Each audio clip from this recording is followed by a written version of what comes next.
O umbigo do mundo, assim era chamada essa cidade pelos nativos quechuas. Antiga capital do Império Inca, ela é hoje a porta de entrada para Machu Picchu. Sejam bem-vindos a Cusco, no Peru.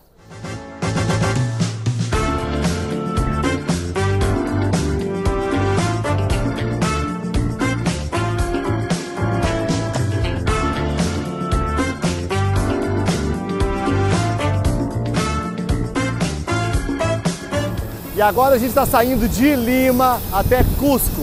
É pouco mais de 1 hora pertinho. Se fosse de carro seria quase 24 horas, mas de avião é bem mais fácil.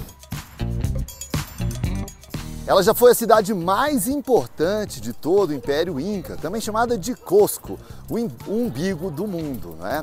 Ela tem hoje 500 mil habitantes e é a cidade mais visitada de todo o Peru, atraindo turistas de todo o mundo.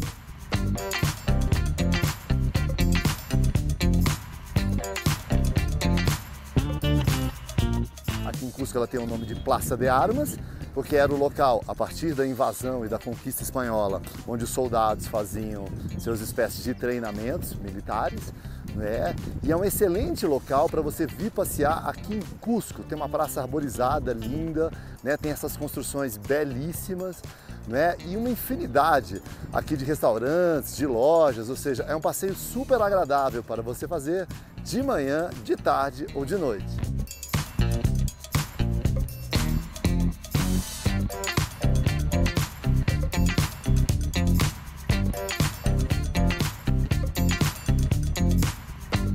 E aqui perto da Praça de Armas tem um restaurante ítalo-peruano super tradicional, bem avaliado, que é o Encanto.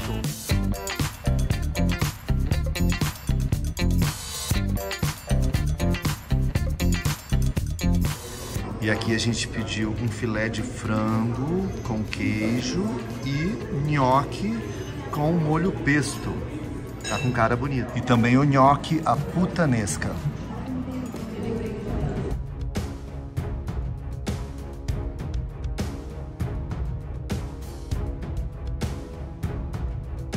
A gente está agora aqui no sítio arqueológico de Sacsayhuamán, né?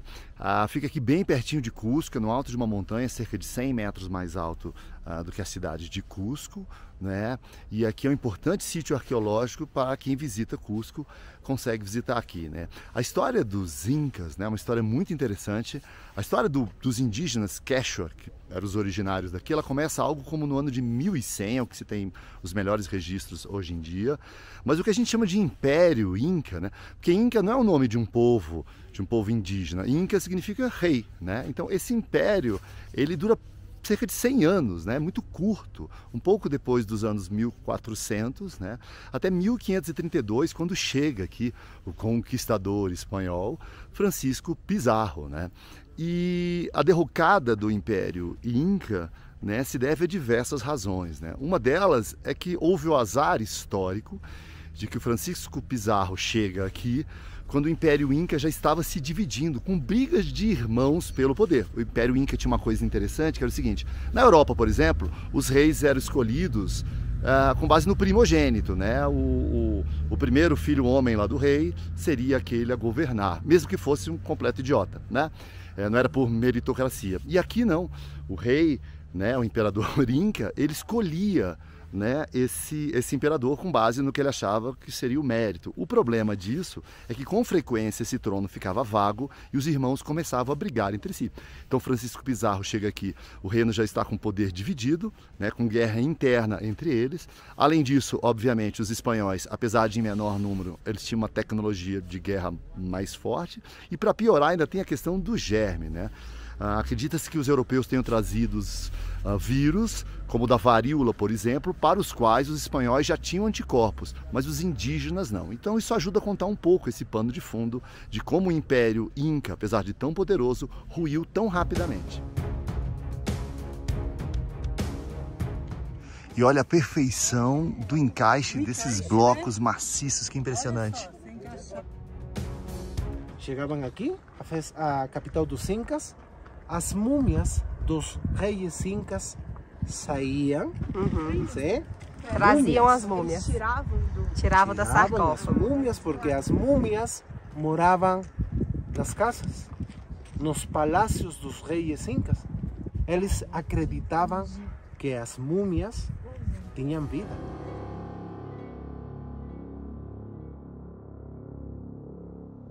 A palavra Inca significa rei, emperador. Isso quer dizer que aquelas 11 milhões de pessoas que moraram aqui, não todos foram incas.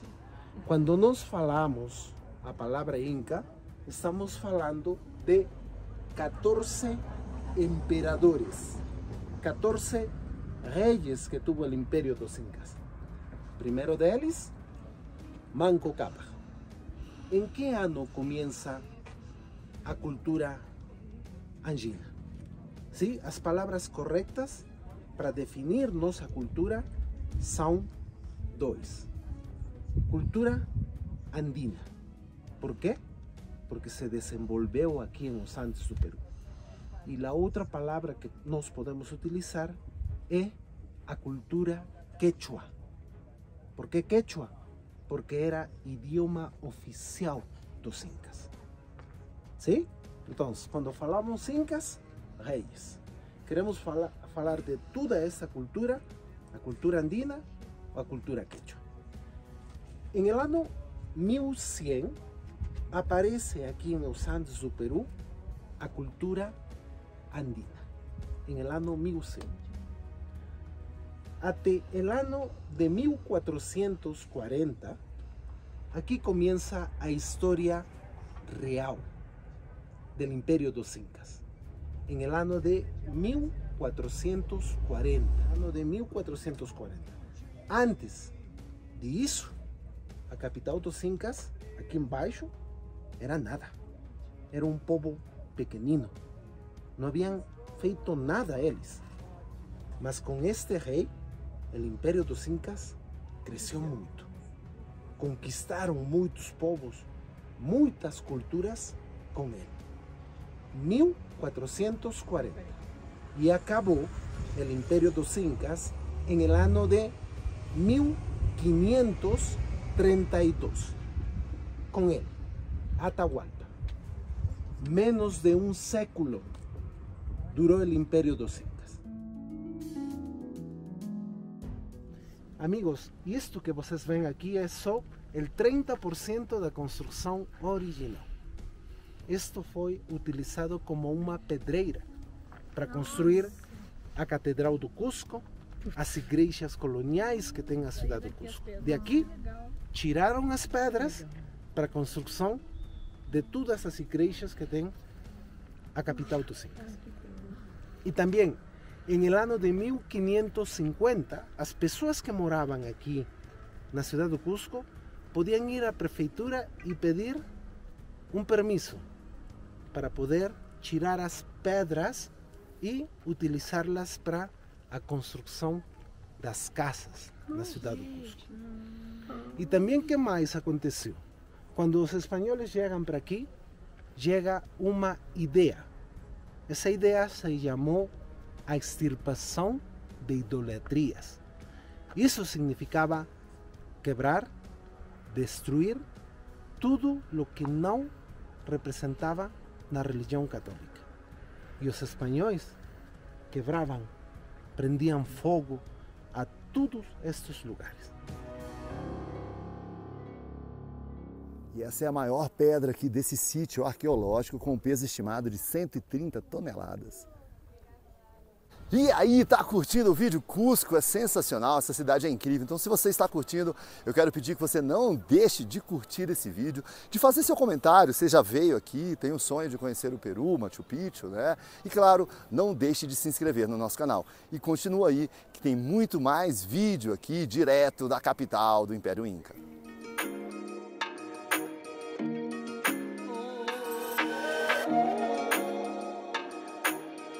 E a gente está agora aqui no sítio arqueológico de Tambomachai, cerca de 20 minutos ali do centrinho de Cusco. Essa parte já é bem mais elevada, aqui fica a 3.000 e 700 metros do nível do mar, e por isso que a gente fica mais ofegante, porque aqui tem menos oxigênio. Cusco fica a 3.400, algo como isso, e aqui a 3.700. Vale dizer a esse respeito que a altitude pode provocar a algumas pessoas uma sensação de desconforto, de tontura, de enjoo ou mesmo de cansaço. Isso é natural, não é todo mundo que passa por esses sintomas. Uma minoria passa por sintomas ainda mais agudos, que eles chamam de mal da montanha, mas a grande maioria passa por esses sintomas que passam ao longo de algumas horas. Alguns locais dão a dica de você mastigar folhas de coca, que seria o ensinamento aqui dos locais para você resistir um pouco mais nesse ar rarefeito. De todo modo, os locais já têm uma fisiologia toda própria, né? O tipo sanguíneo deles já favorece que eles sobrevivam aqui sem ficar ofegante nessas altitudes. A folha vai liberar um suco. Esse suco tira o sono, dá mais energia para trabalhar. Estou aqui com a Rogéria. Rogéria, qual é a sensação de mastigar folha de coca? É muito doido, não? Não, parece chicória.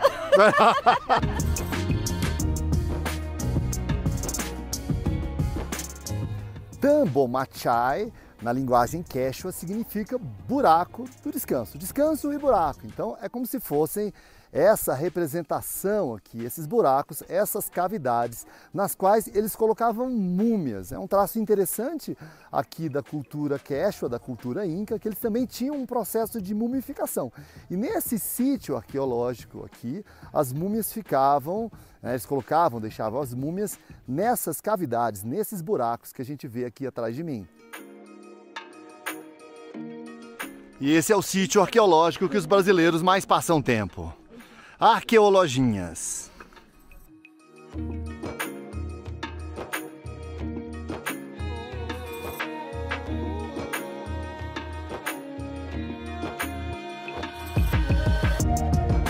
Agora a gente está aqui no sítio arqueológico de Kenko. Kenko, a rigor, não tem nenhuma tradução na língua quechua. Eles acreditam que talvez isso significasse, na realidade, Winco, que significa labirinto. Mas o nome hoje é Kenko. E esse é o local no qual, né, os peruanos aqui, né, a comunidade indígena da época praticava a mumificação. Aqui era onde era realizado o processo em si da mumificação, né?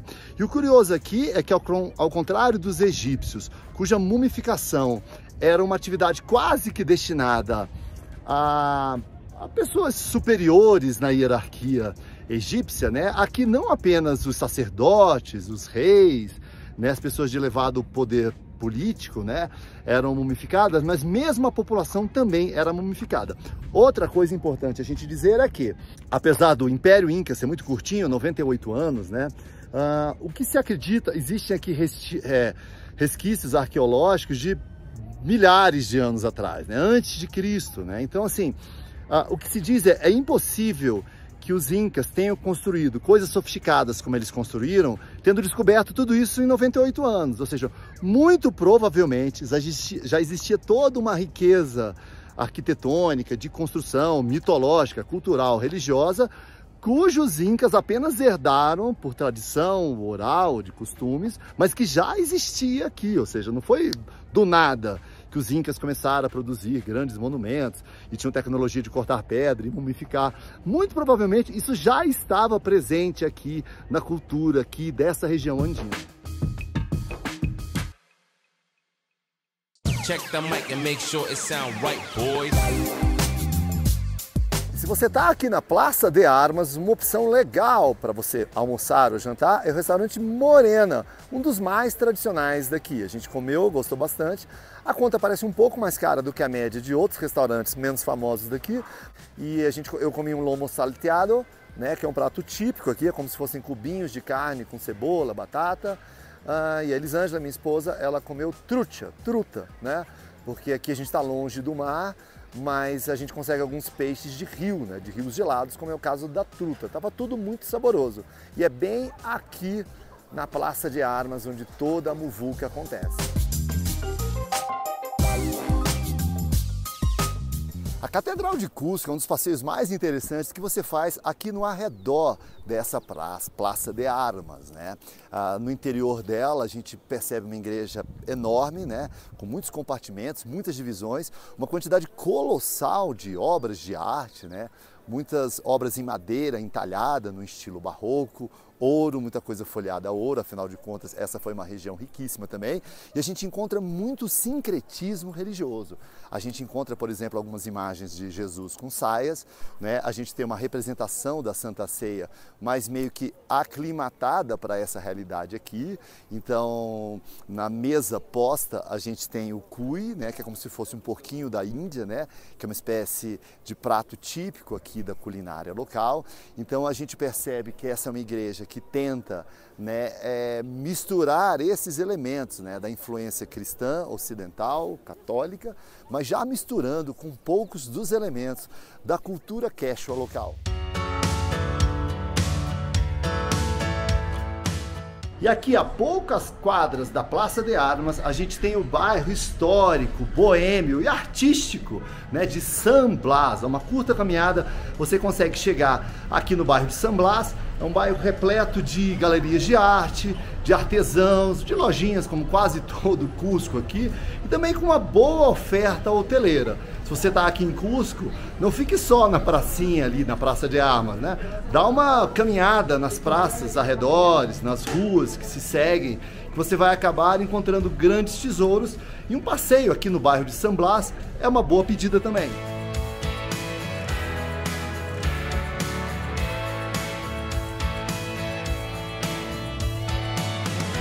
E aqui, como um exemplo da engenhosidade da arquitetura inca, eles mostram essa pedra de 12 ângulos, toda recortada, tá vendo? E que tornaria muito mais complexo o trabalho de encaixe. Além de artesanato, esse bairro representa um bocado, com suas ruas estreitas, uma típica rua inca.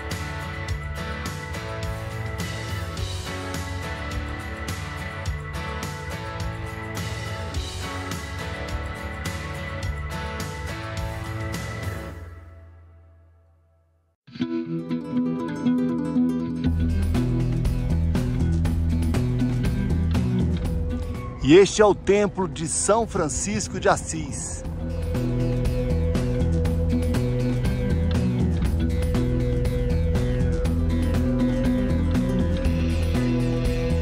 O Cusicai é o restaurante melhor avaliado no TripAdvisor pelos próprios visitantes aqui da cidade.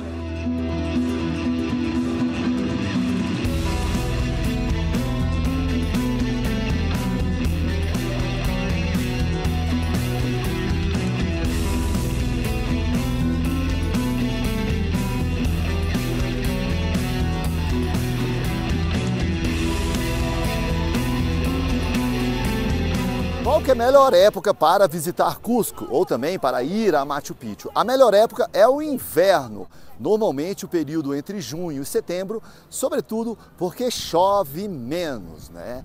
Então, se você vier aqui fora do período de chuvas, aqui no Peru ou nessa região, de modo geral, chove por 6 meses e fica seco por 6 meses. É muito parecido com a estiagem de inverno que a gente tem no sudeste brasileiro. Então, a partir de abril, maio, as chuvas começam a reduzir, fica bastante seco junho, julho, agosto, mas até setembro, outubro você consegue ainda, com sorte, pegar um período sem chuvas. Eu digo isso, né, porque sob chuvas torrenciais, né, que acontecem em dezembro, janeiro, fevereiro, pode ser que sua experiência em Machu Picchu fique bastante prejudicada. Ou até mesmo, em casos extremos, pode ser que a sua visita a Machu Picchu, que é super concorrida, tenha que ser cancelada por razões de segurança, e aí você vem até aqui e não consegue visitar, já que não é fácil você conseguir ingressos de última hora para o sítio arqueológico de Machu Picchu.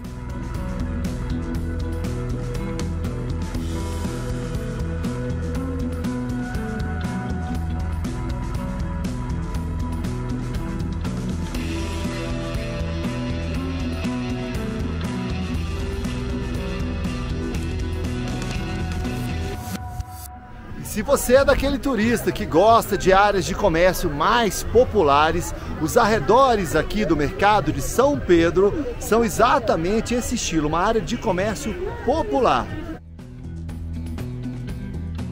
E este aqui é o mercado de São Pedro, né? É uma espécie de mercadão mesmo, onde a gente tem aqui algumas barraquinhas de comida e muita lojinha de artesanato típico, de bolsas, de roupas, de lembrancinhas, de chaveiros. Enfim, se você quer levar algumas lembrancinhas aqui de Cusco, típicas, ponchos, roupas, ou mesmo souvenirs e lembranças para parentes, este lugar é uma boa opção. É grande, mas de modo geral as lojas meio que se repetem nos seus artigos e nos seus estoques. Então você não precisa ver cada uma dessas lojas. Se você der um rolezão geral, você começa a perceber que os produtos mais ou menos começam a ser os mesmos.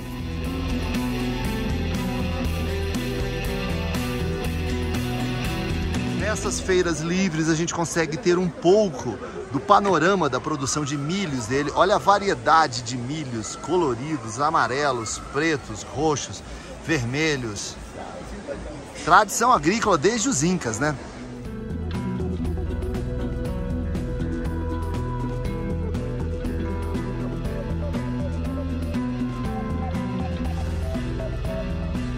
E hoje à noite eu vou jantar com um show folclórico aqui no Tunupa, que fica bem aqui na Praça de Armas. Eles têm um sistema que tem um misto de entrada, prato principal e sobremesa, e você também assiste um show folclórico enquanto janta.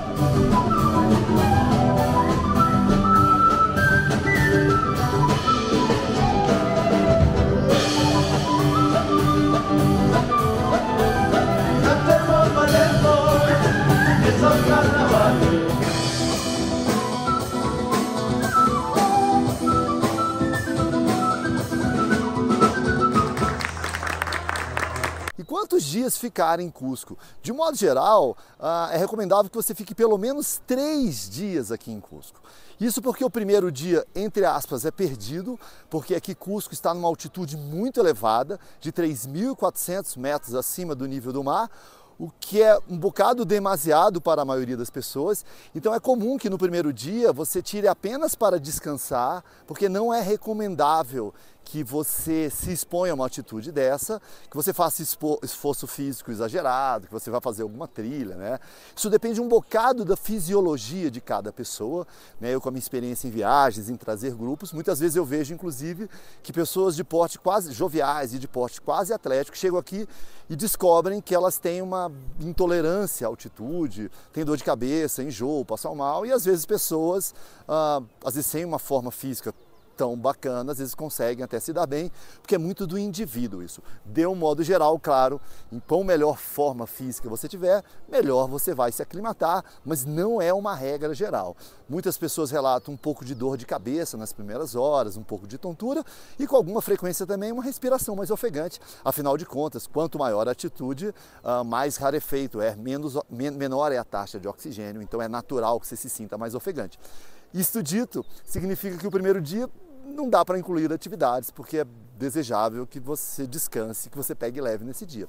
E depois você precisa de pelo menos 2 dias inteiros para explorar as atrações não só aqui da cidade de Cusco, quanto também dos arredores. Então, pelo menos 3 dias inteiros seria o desejável, 3 dias e 2 noites, 4 dias e 3 noites, seria o desejável para você explorar a cidade com calma, se aclimatar e conhecer um pouco dos sítios arqueológicos dos arredores também.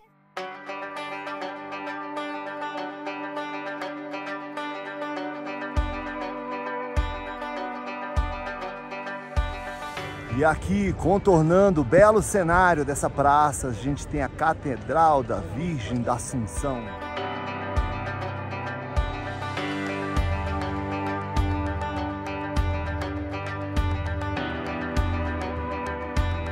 E onde se hospedar aqui em Cusco? Aqui é uma cidade com grande oferta hoteleira, então certamente você não terá dificuldades em achar um local de qualquer categoria de preço, de conforto e de localização.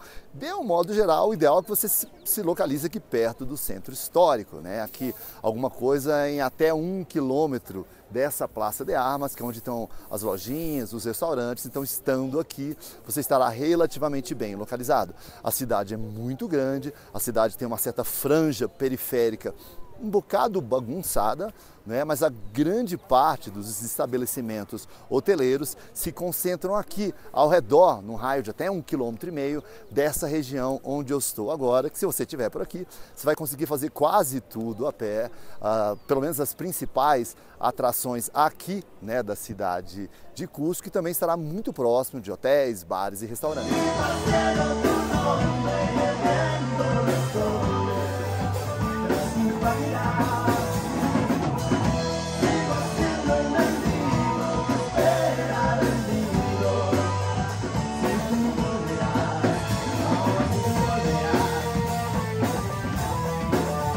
Eu sei que aqui é a capital da gastronomia, mas eu preciso confessar uma coisa para vocês. O Cheetos daqui é um absurdo de gostoso. E apenas 2 quadras da Praça de Armas, aqui atrás de mim está o Museu Casa Concha. O Museu Casa Concha é um dos mais importantes de Cusco, que eu não vou poder visitar agora, porque hoje é o dia de Santa Rosa de Lima, então está fechado o museu. O Museu Casa Concha tem pelo menos 2 características que fazem dele super importantes. A primeira é que ele foi edificado sobre as bases na qual existia o palácio, né, do rei, do imperador Inca Tupac, né? E a segunda é que nele estão presentes alguns artefatos que foram retirados de Machu Picchu pelo descobridor de Machu Picchu, bem entre aspas, né, o Hiram Bingham, né?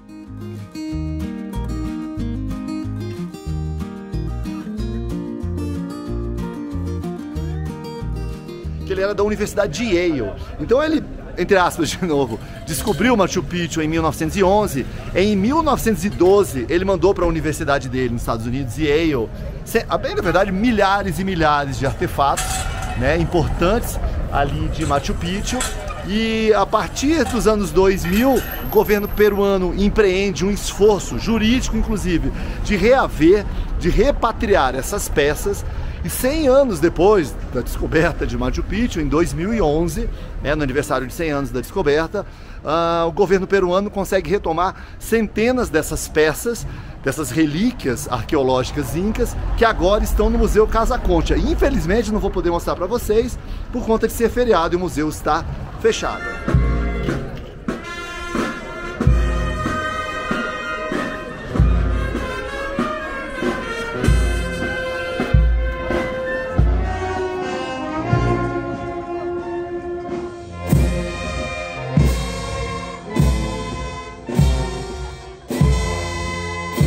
Apesar de 3 dias serem satisfatórios, se você puder ficar em Cusco aqui 4, 5, 6 dias, você pode fazer outras atrações, você pode ir na Montanha Colorida, você pode fazer uma série de outras coisas, explorar a cidade com muito mais calma, de tal modo que se você conseguir encaixar na sua agenda e no seu orçamento uns diazinhos a mais aqui em Cusco, eu tenho certeza que você não vai se arrepender.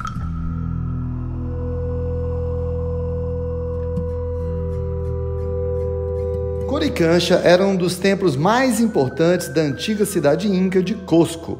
Seu nome, na língua quechua, deriva das palavras cori, que significa ouro, e cancha, que significa recinto, lugar fechado. Coricancha era um templo de adoração às divindades incas, como Inti, o deus Sol, por exemplo. O recinto era decorado com objetos e esculturas em prata e ouro. Com a chegada dos conquistadores espanhóis, eles retiram esses objetos sagrados para os incas e derretem para enviar o ouro e a prata para a coroa espanhola. Atualmente, no local funciona o Convento de Santo Domingo.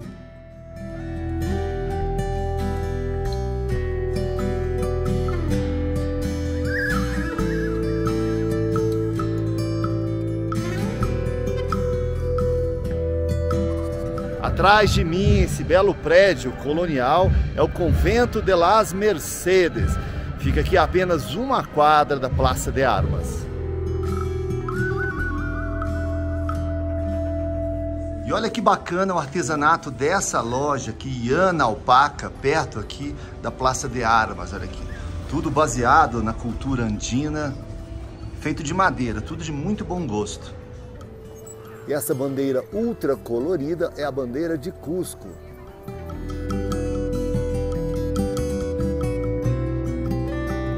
É isso aí, espero que você tenha gostado dessa cidade incrível, Cusco, porta de entrada para Machu Picchu. Não deixe de curtir o vídeo e se inscrever no nosso canal. Um abraço direto de Cusco, antiga capital do Império Inca, e até o próximo vídeo. Tchau! Viajar é bom demais, mas voltar para casa é melhor ainda.